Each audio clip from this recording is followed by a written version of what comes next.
And Democracy 2012 continues here on ABC2, joined right now by State Senator Nancy Jacobs. She's a Republican candidate for the 2nd Congressional District. And a good morning to you. Good morning to you. If you'd like to make an opening remark, feel free. Certainly. I'm running for Congress because I believe it's become totally dysfunctional. We've got to shake it up now before more damage is done to our country and what it stands for in the world. If I'm elected, I'll fight for a balanced budget amendment. America's always been a world leader, but I see that slipping away as we borrow more and more money from China. I was embarrassed when our bond rating was downgraded last fall. When gridlock ruled in Washington, our children faced the possibility of living in a country owned by foreign nations. That's not the America I grew up in, and that's not the America my father fought for as a colonel in the Army during World War II. We're a proud nation. Let's hold on to that. We need leadership in Washington that hasn't lost touch what Americans really care about. People want to work hard, prosper, have families, own homes, have jobs, and make this a better nation. It isn't easy to do that when we aren't creating more jobs and gas prices are now ridiculously high. I want to end this state of constant worry for our people. I want America on the right path and in touch with its core principles once again. If I'm elected, one of the first things I want to do is help to repeal Obamacare. Americans don't want to be forced by the federal government to buy a health care product. And I guess Dutch Ruppersberger thinks that that's okay because he listened to Nancy Pelosi and voted for it. In Maryland, we have the best hospitals in the world. Johns Hopkins, the University of Maryland.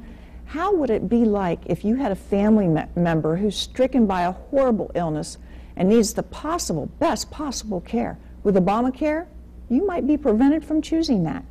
As a state delegate and state senator, and even as minority leader in the Senate, I have a proven record that I am hardworking and responsible. I've passed legislation on gangs, cracked down on child predators, and I've been chosen State Senator of the Year by the State's Attorneys Association. I've been honored for my pro-business voting record year after year, and I've been selected as one of Maryland's top 100 women several times. I have a vision for a happier, more prosperous America and people not downtrodden by the mistakes and inaction of our current federal government.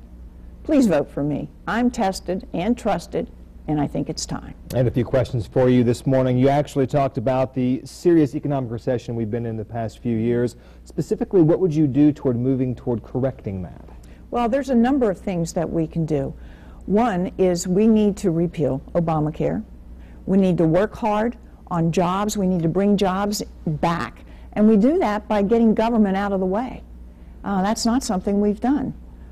We need to get government out of the way, and we need to let business do its job, and that's creating jobs. Also talking about those gas prices around the country and around the state of Maryland, sky high right now, more than $4 at some pumps. Right.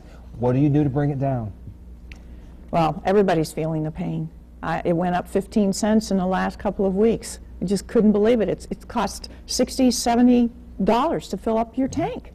I mean, that's just crazy. I think Obama made a huge mistake when he did not go with the Keystone Pipeline. Now, he's kind of backpedaled on that a little bit and says he'll open up some of it, but it's not enough. It's too little, too late. We've got to find clean and safe ways to get energy from more domestic drilling and even fracking. And, you know, nobody wants to pollute. That's a given. None of us want to. We all want a clean earth.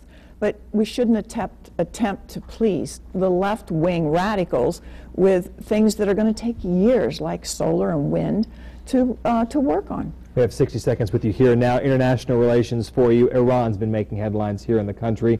What would you do from an international policy standpoint to deal better with them? I feel very strongly that we need to stand with Israel. Israel is extremely important to the world.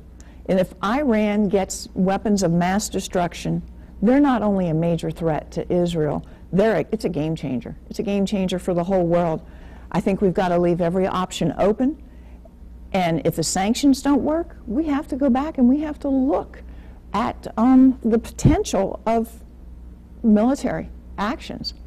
I don't want to do that, but you know, the UN, even back in November, said that there's a clear and incredible evidence that they're carrying out this weapons of mass destruction. State Senator Nancy Jacobs, thank you so much for your time today. Again, she is a Republican candidate for the 2nd Congressional District, and we're continuing the coverage here of the Democracy 2012 on ABC2 News and ABC2News.com.